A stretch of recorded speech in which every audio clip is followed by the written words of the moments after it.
Online class में आपका स्वागत है। मैं अनुराधा सिंह आपको कक्षा 7 का हिंदी फर्स्ट पढ़ाने जा रही हूँ। अध्याय 2 वैदिक कालीन नारियाँ, जो आपकी किताब महान व्यक्तित्व से है। तो आज मैं आपको वैदिक कालीन नारियाँ का सारांश आपको अपने शब्दों में बताने जा रही हूँ। तो आइए देखते हैं। प्राचीन काल से ही हमारे देश में अनगिनत ऐसी नारियाँ जन्म लेती रही जिन्होंने अपने त्याग, शौर्य, बलिदान, तपस्या से सारे संसार को चमत्कृत कर दिया। इनमें से 2 नारियों के ज्ञान एवं तपस्या का उल्लेख मैं आपके सामने करने जा रही हूँ। पहले का नाम था गार्गी और दूसरे का नाम है अपाला। तो आइए सबसे पहले गार्गी के बारे में हम जानते हैं। तो महाराजा जनक जो स्वयं ब्रह्म ज्ञानी थे, जनक जी वे स्वयं ही ब्रह्म ज्ञानी थे। उन्होंने एक यज्ञ का आयोजन किया और जनक जी ने एक यज्ञ का आयोजन किया। उसमें उन्होंने उस यज्ञ में देश भर के विद्वान तथा तपस्वी को उसमें आमंत्रित किया। देश का सबसे बड़ा विद्वान कौन है, यह जानने के लिए 1000 गायों के सींग में सोना गढ़वा कर कहा कि जो सबसे बड़ा विद्वान है वह इन गायों को अपने साथ ले जा सकता है। जब कोई विद्वान नहीं उठा तो महर्षि याज्ञवल्क्य ने अपने शिष्यों से गायों को ले चलने को कहा। जब कोई विद्वान नहीं उठा तो याज्ञवल्क्य ने अपने शिष्यों से उन गायों को ले चलने के लिए कहा। अर्थात उन्होंने क्या किया, खुद को सर्वश्रेष्ठ मान लिया। विरोध करने पर नम्र भाव से सबसे बड़ा विद्वान होने के कारण नहीं, बल्कि हमें इन गायों की आवश्यकता है, इस कारण मैं इसे ले जा रहा हूँ। और सबके विरोध करने पर उन्होंने कहा कि मैं अपने आप को सबसे बड़ा विद्वान नहीं मान रहा हूँ, विद्वान होने के कारण नहीं, बल्कि इन गायों की मुझे आवश्यकता है, मैं इसलिए इनको ले जा रहा हूँ। विद्वान ने उन्हें शास्त्रार्थ की चुनौती दी। जितने ही विद्वान आए थे उन्होंने उन्हें शास्त्रार्थ की चुनौती दी। याज्ञवल्क्य ने सभी विद्वानों को निरुत्तर कर दिया और जितने भी विद्वान थे याज्ञवल्क्य से जब उनका शास्त्रार्थ हुआ तो सबको निरुत्तर कर दिया, मतलब बिना उत्तर के कर दिए। तभी गार्गी नामक विदुषी महिला ने राजा जनक की अनुमति लेकर याज्ञवल्क्य से प्रश्न पूछना शुरू किया।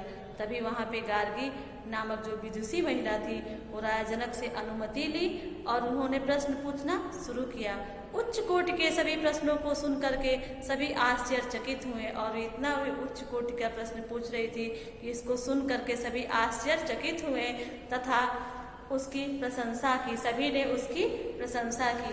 गार्गी के एक प्रश्न ने याज्ञवल्क्य को निरुत्तर कर दिया और गार्गी के एक ही प्रश्न ने याज्ञवल्क्य को निरुत्तर कर दिया, मतलब बिना उत्तर का कर दिया। परंतु वह इतनी उदार थी कि अपने ऋषि को अपमानित नहीं होने दिया और कहा कि इस सभा में याज्ञवल्क्य से बड़ा विद्वान कोई भी नहीं है। सभी ने गार्गी के ज्ञान और उदारता के समक्ष अपना सिर झुका लिया। वास्तव में गार्गी इस देश की गौरव है और गार्गी क्या है, इस देश की गौरव है। तथा उन्होंने ये भी सिद्ध कर दिया कि यदि नारी को समान अवसर दिया जाए तो वो सभी क्षेत्रों में अग्रगण्य बन सकती हैं। अगर नारी को हम लोग अवसर दिया जाए तो वो सभी क्षेत्रों में विकास कर सकती हैं, आगे बढ़ सकती हैं। इस प्रकार मैंने आपको गार्गी के बारे में बताया।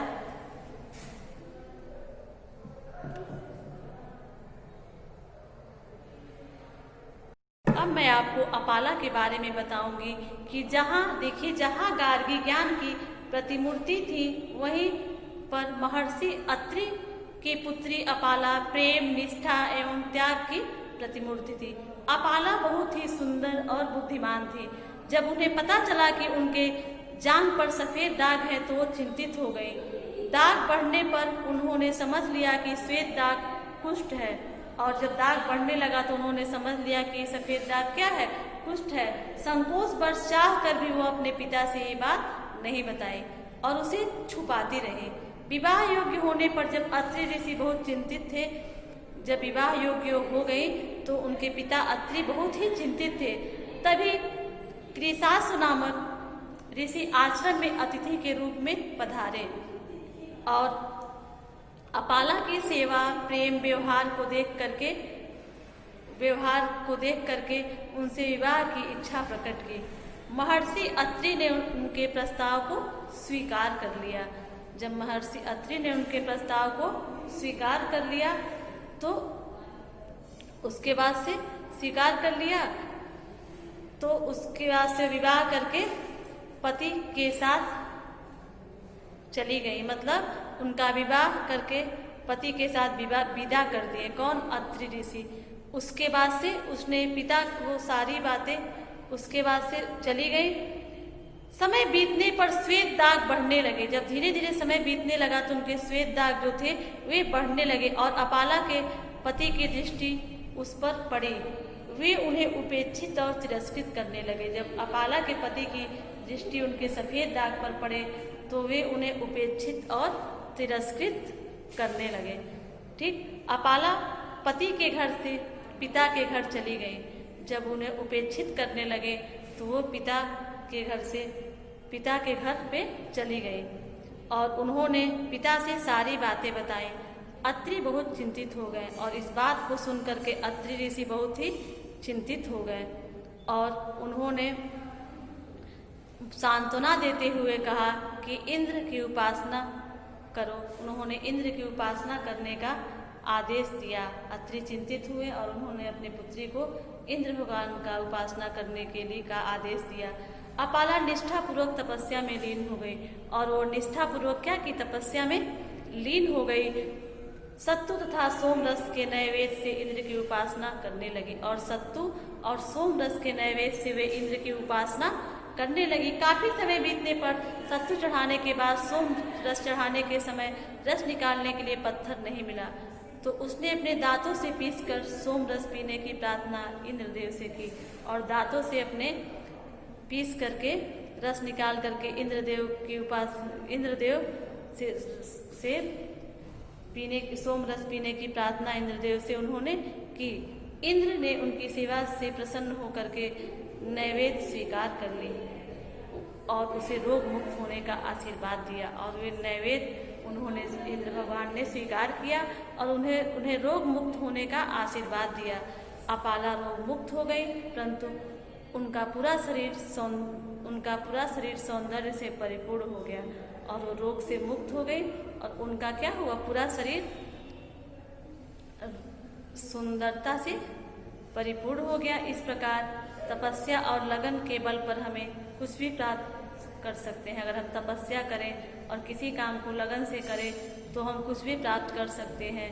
यही शिक्षा हमें इस पाठ से मिलती है। इस पाठ से हमें क्या शिक्षा मिलती है कि अगर तपस्या और लगन के बल पर हम कुछ भी प्राप्त कर सकते हैं। इस प्रकार से आपका अध्याय 2 वैदिक कालीन नारियां समाप्त हुआ। मैं अब आपको अभ्यास प्रश्न बताऊंगी। Thank you.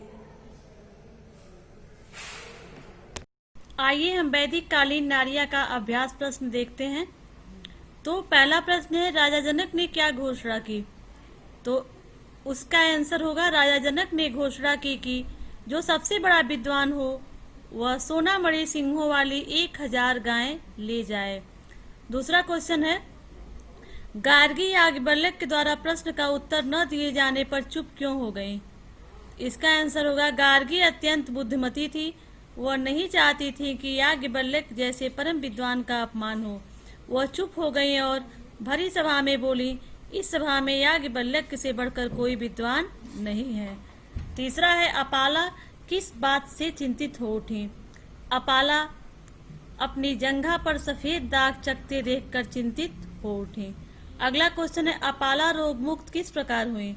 तो इसका आंसर, इंद्र के वरदान से अपाला रोग मुक्त हुई। अगला क्वेश्चन है, सही विकल्प चुनकर लिखिए। तो क देखिए, याज्ञवल्क्य द्वारा प्रश्न का उत्तर न दिए जाने पर गार्गी चुप हो गई क्योंकि वह याज्ञवल्क्य जैसे परम विद्वान का अपमान सहन नहीं कर सकती थी। दूसरा है ख, बालिकाएं हर क्षेत्र में स्वयं को साबित कर सकती हैं अगर शिक्षा और समानता के अवसर प्रदान किए जाएं। अगला है, रिक्त स्थानों की पूर्ति कीजिए। पहला है गार्गी अत्यंत शिक्षित विदुषी, भरा जाएगा इसमें महिला थी। गार्गी अत्यंत शिक्षित विदुषी महिला थी। अपाला के प्रेम और उसकी भक्ति पर, प्रेम और उसकी भक्ति पर, यही भरा जाएगा इंद्र गदगद हो उठे।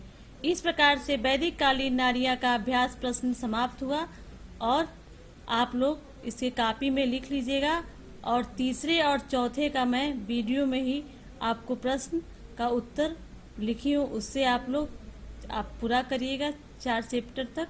इस प्रकार से आपका ये वैदिक कालीन नारियां समाप्त हुआ। Thank you, have a nice day.